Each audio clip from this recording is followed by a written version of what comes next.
Welcome back to Anime Fan Theory, the channel where we explore the biggest what-if stories in anime and dive deep into alternate timelines, hidden possibilities, and epic fan theories. Today's story continues our journey through destiny and conflict, where one choice has the power to change the fate of an entire world.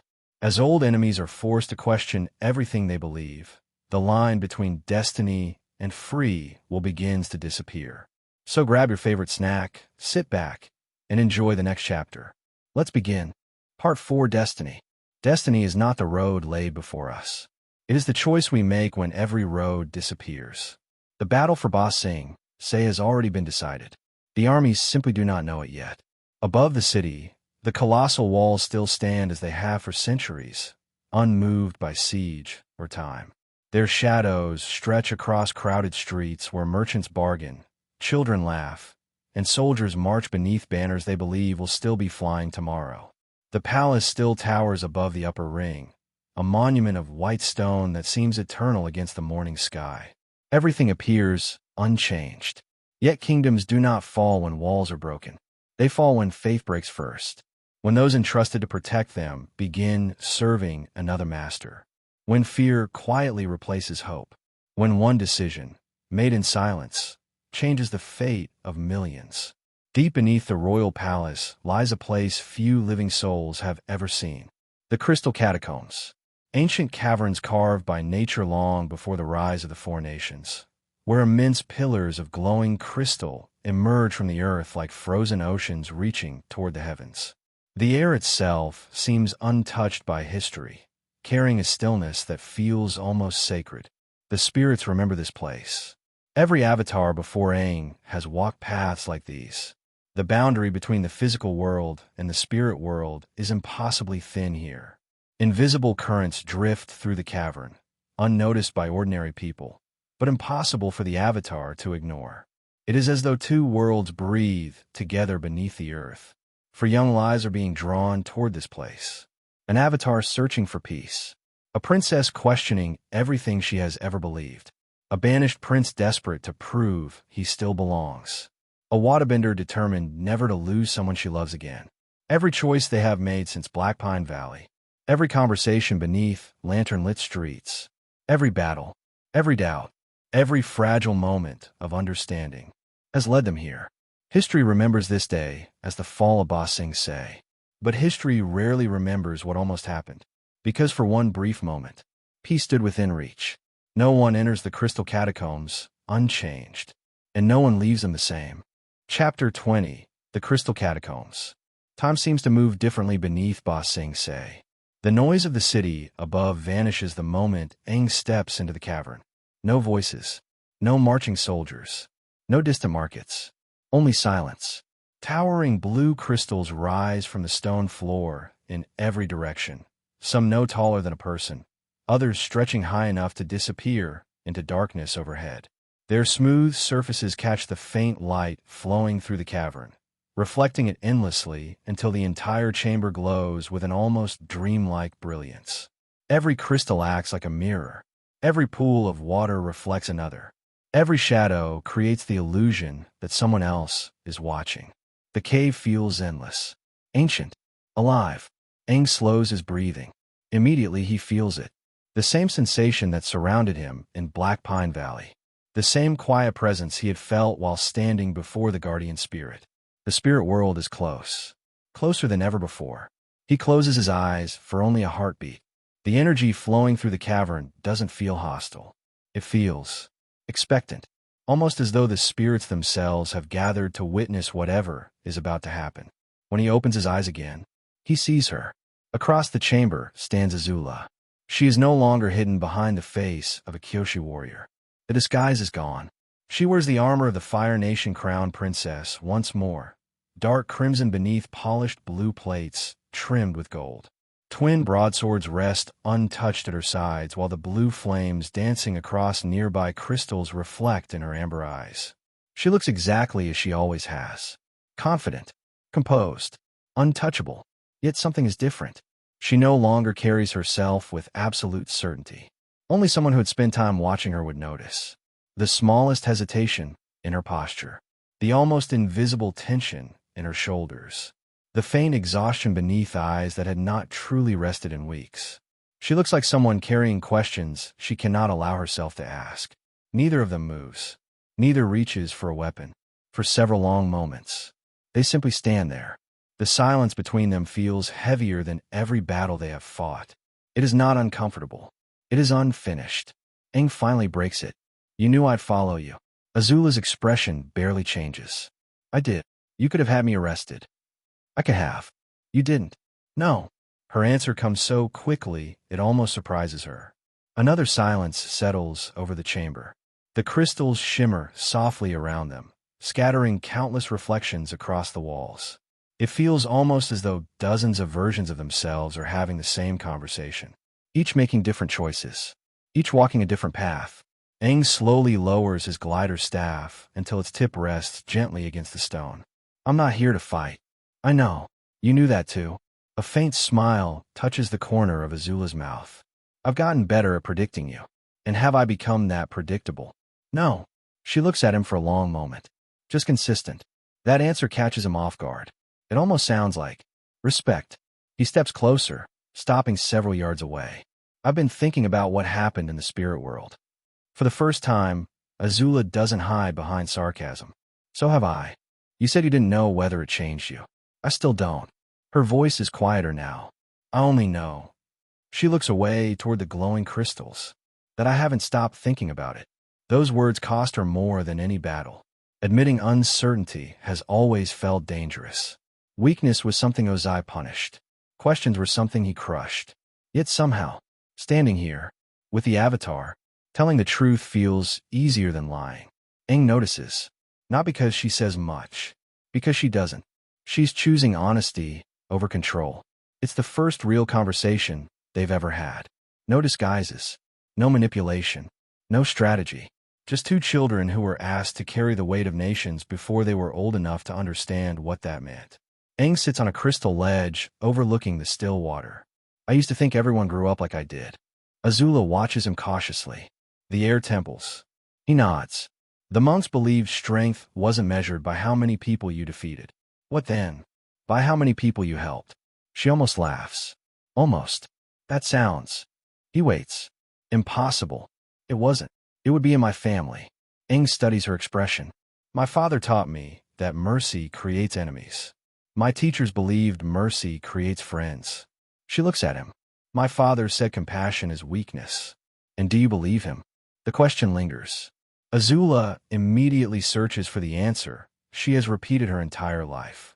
"Yes, of course. Compassion is weakness. Mercy is failure. Love makes people vulnerable." She has heard those lessons since she was old enough to understand words. Yet, another memory interrupts. The guardian spirit. The Lantern Festival. Aang refusing to strike after he had already won. She opens her mouth. Nothing comes out. Finally, "I always did." The silence afterwards speaks, louder than anything either of them could have said. Before Aang can answer, footsteps echo through the cavern. Metal scrapes against stone.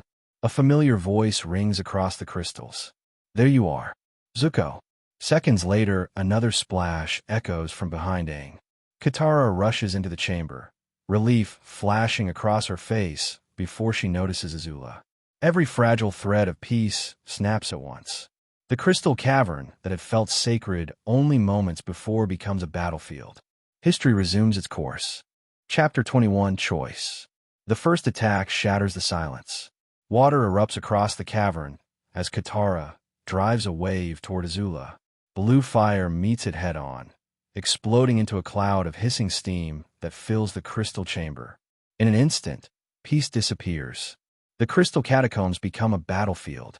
Fire streaks between towering pillars of crystal. Water coils through the air like living serpents. Fragments of stone explode from the cavern floor as earth crashes against crystal walls older than recorded history. Every impact sends shimmering echoes racing through the cave.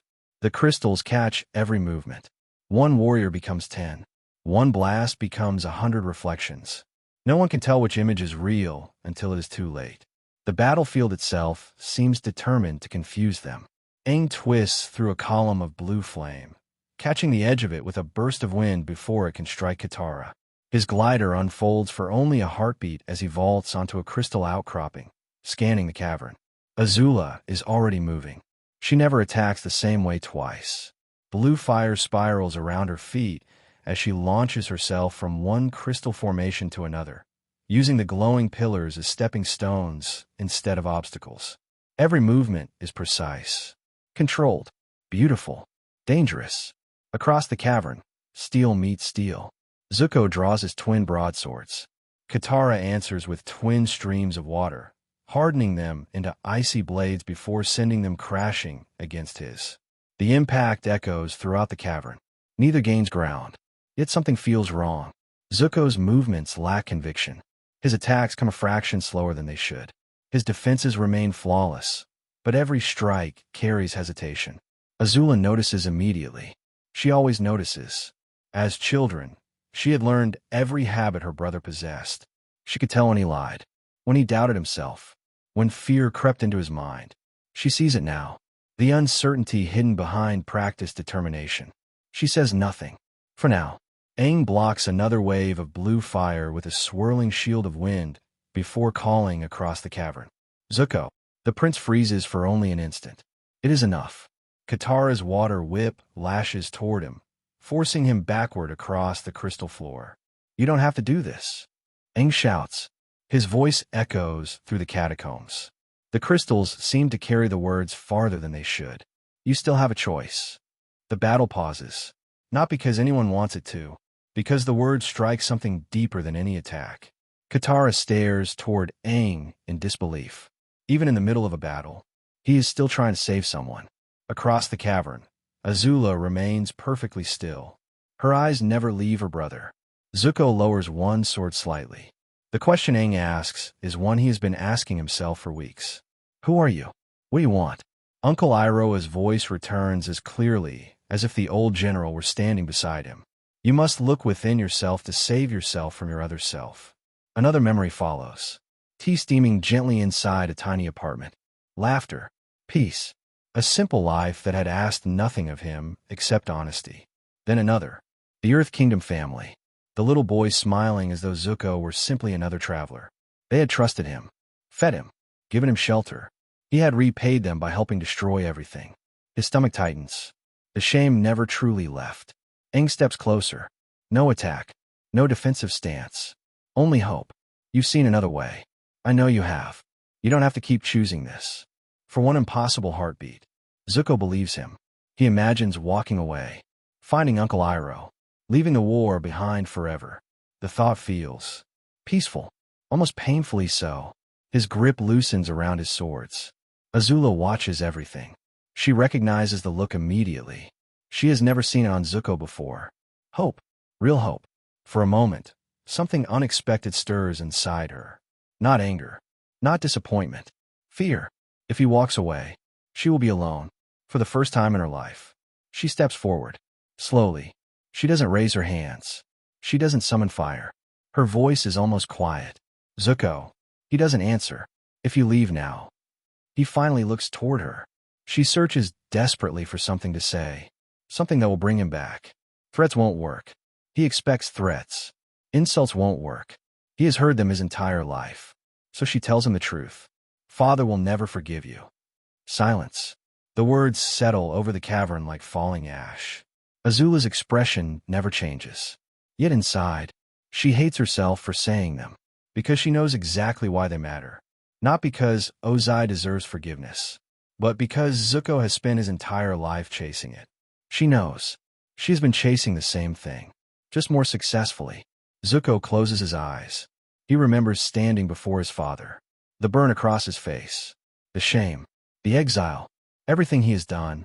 Every impossible sacrifice. Every mistake has been for one purpose. To go home. To belong. If he turns away now, that dream dies forever. His shoulders slump. The decision feels heavier than either sword in his hands. Finally, he steps backward, until he stands beside Azula once more. I've made my choice. The words sound hollow, as though he is trying to convince himself. Aang's shoulders slowly fall. Not from defeat, from sadness. He had almost reached him.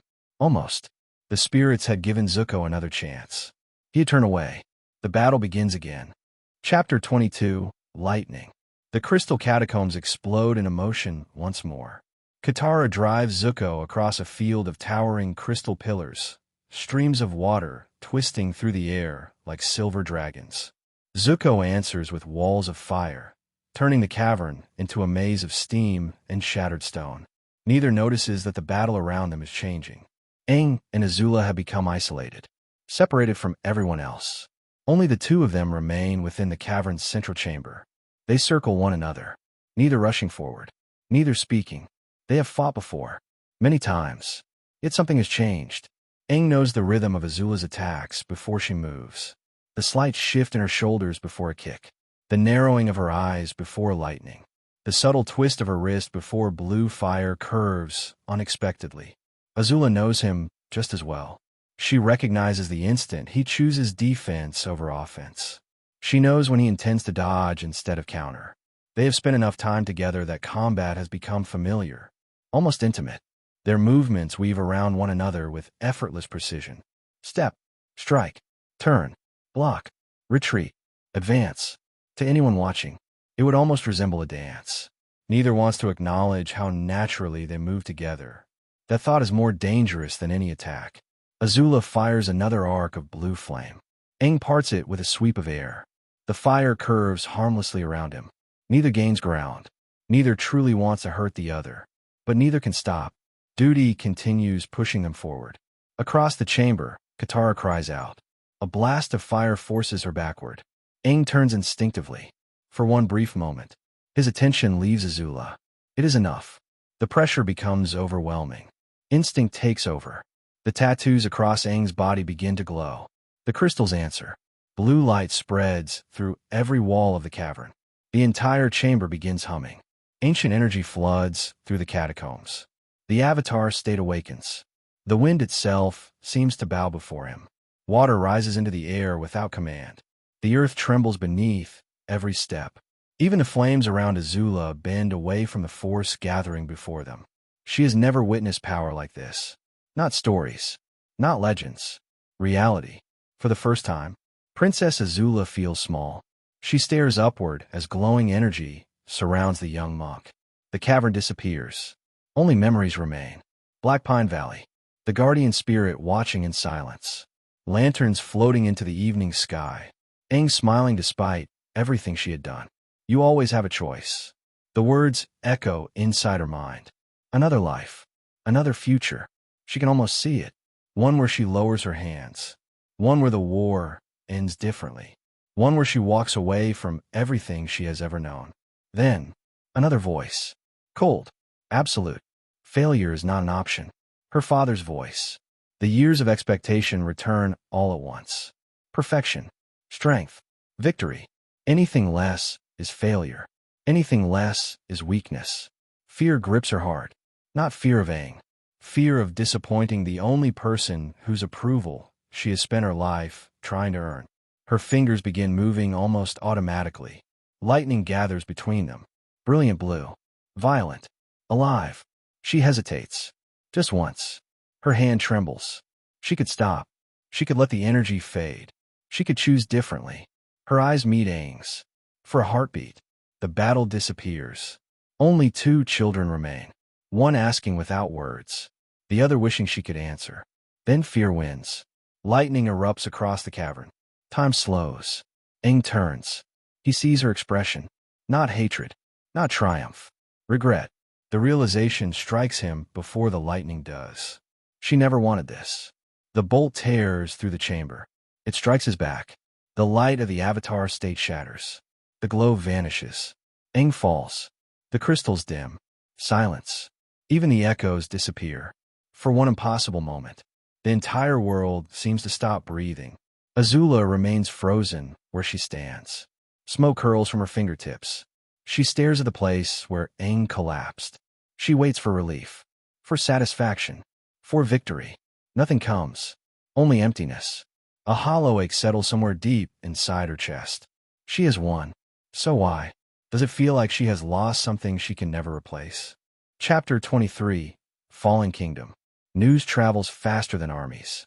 By sunrise, whispers raise through every district of Ba Sing Se. The Avatar is dead. At first, no one believes it. Shopkeepers dismiss it as another wartime rumor. Refugees cling desperately to hope, insisting that the Avatar has survived impossible odds before. Soldiers refuse to lower their weapons, convinced another attack is coming. But as the hours pass, the whispers become certainty. The Earth King's palace falls silent. The Daily no longer answer to Ba Sing Se. One by one, Fire Nation banners replace the green and gold standards that had flown above the city for generations. The impossible has happened. Ba Sing Se has fallen. Not because its walls were breached, not because its armies were defeated, because those sworn to protect it chose another master. Inside the throne room, the final pieces fall into place. Long Feng stands before Princess Azula. The once powerful Grand Secretariat, whose influence had controlled an entire kingdom from the shadows, now looks strangely small. His confidence has vanished. His careful smiles, his quiet arrogance, gone. Azula stands upon the palace steps, calm as ever. Blue firelight dances across her armor. Behind her, the Daily wait in perfect silence. Long Feng lowers himself to one knee. You've beaten me in my own game. Azula studies him without emotion. You were never even a player. The words are quiet, almost gentle, yet they strike harder than any insult. Long Feng bows his head. The Daily recognize Princess Azula as their rightful commander. One by one, the agents kneel. The sound echoes through the vast chamber. Stone striking stone. An entire kingdom changes hands without another battle. Azula surveys the room. This is what victory was supposed to feel like.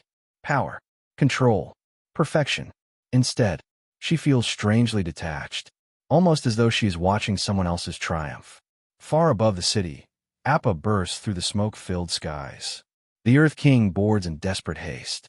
Katara supports Aang's unconscious body, while Sokka watches the shrinking city below. No one speaks. They do not need to. Ba Sing Se is gone. The greatest city in the Earth Kingdom now belongs to Fire Lord Ozai. As Appa disappears into the clouds, the last hope of the city vanishes with him. Days later, celebration spreads throughout the Fire Nation. Messengers carry news across every colony, across every harbor, across every island.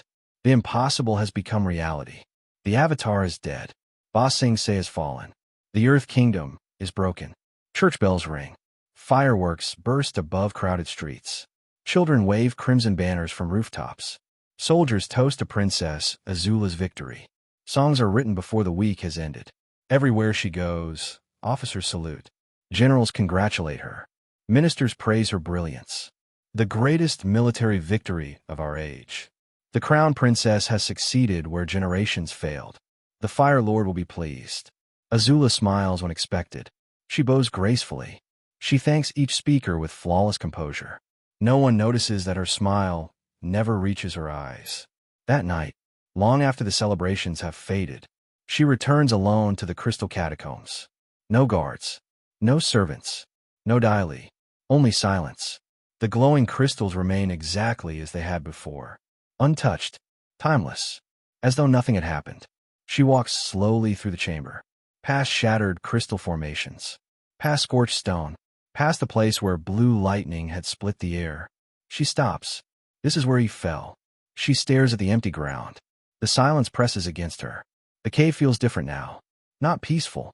Waiting. She kneels without realizing she has done so. Her fingers brush against cold stone. There should be blood. There should be something. Instead, there is only crystal. Only stillness. He should be dead. The words leave her lips in a whisper. The cavern offers no answer. She says them again. He should be. Yet every time she repeats them, they sound less like certainty and more like a question. Chapter 24, Embers. The return to the Fire Nation is magnificent. Warships line the harbor. Their banners ripple beneath clear skies. Thousands gather along the docks. Musicians fill the streets with triumphant songs. Every rooftop is crowded. Every balcony overflowing. As Azula steps onto the stone pier, cheers erupt throughout the capital. Long live Princess Azula, the conqueror of Ba Sing Se, the slayer of the Avatar. Flowers fall from above. Children wave crimson ribbons. Soldiers pound their fists against polished armor. It is everything she imagined as a child. Everything she had spent years earning. Everything she believed she wanted. The palace doors open. Fire Lord Ozai waits at the top of the grand staircase. The throne room falls completely silent. Azula kneels. For one long moment. Nothing happens. Then Ozai descends the steps. He places a hand upon her shoulder. You have exceeded every expectation. His voice carries genuine pride. You have accomplished what even your grandfather could not. Azula lowers her head. Thank you, father. He smiles. A rare expression. One she spent her childhood chasing. I have never been more proud. Those words should have meant everything. Instead, they feel strangely empty. She has waited her entire life to hear them. Now that she finally has, they change nothing. The celebrations continue for days. Banquets, military ceremonies, endless praise. Every victory speech sounds the same. Every congratulations echoes together until the words lose all meaning. At night, she lies awake. Sleep no longer brings rest, only dreams. Sometimes she stands once more within Black Pine Valley. Lanterns drift across the water. The guardian spirit waits beneath the ancient tree. Neither speaks, neither needs to. Sometimes she wanders endless halls made entirely of crystal mirrors. Each reflection shows a different version of herself. One smiles, one cries, one wears a crown, one walks away from it, one reaches toward Aang, another turns her back. She cannot tell which reflection is real. At the end of every dream, the guardian spirit appears, watching, waiting. Its ancient eyes reveal neither approval nor disappointment, only patience, as though history has not yet finished writing itself. Weeks pass. The unease refuses to leave. Finally, Azula does something she has never done before. She searches for answers instead of orders. Late one evening, she slips quietly into the royal archives. Ancient scrolls fill towering shelves stretching toward the ceiling. Dust hangs undisturbed in the lantern light. Most concern forgotten kings, lost civilizations, spirit lore. She searches until dawn. The Avatar cycle, spirit crossings, ancient prophecies, every mention of death, every account of rebirth. Hours become meaningless. Finally, an aging scroll catches her attention. Its ink has nearly faded with time. She carefully unrolls it. One passage immediately captures her eye. The Avatar endures while balance remains unfinished. She reads it once. Again. Again. The words refuse to leave her mind. She remembers the spirit world, the guardian, the impossible peace she had felt standing beside Aang. She remembers his eyes just before the lightning struck. There had been no hatred, only disappointment. Very slowly, she rolls the scroll closed, almost afraid to believe the thought forming in her mind. Her voice is barely audible. You're alive. For the first time since Ba Sing Se, she smiles. Not from victory, from hope. Epilogue. Far beyond the Fire Nation, beyond the colonies, beyond the reach of every searching warship, a battered Fire Nation cruiser drifts silently through dense morning fog. Its engines barely whisper. No banners fly. The world believes it abandoned. Inside a small cabin, Katara kneels beside Aang. Moonlit water from the spirit oasis surrounds him in a soft blue glow. The water moves gently around the scar upon his back, healing, restoring, praying. For hours she refuses to leave his side. Sokka waits silently near the doorway. Toph stands outside, pretending she isn't worried. Even Appa remains unusually still.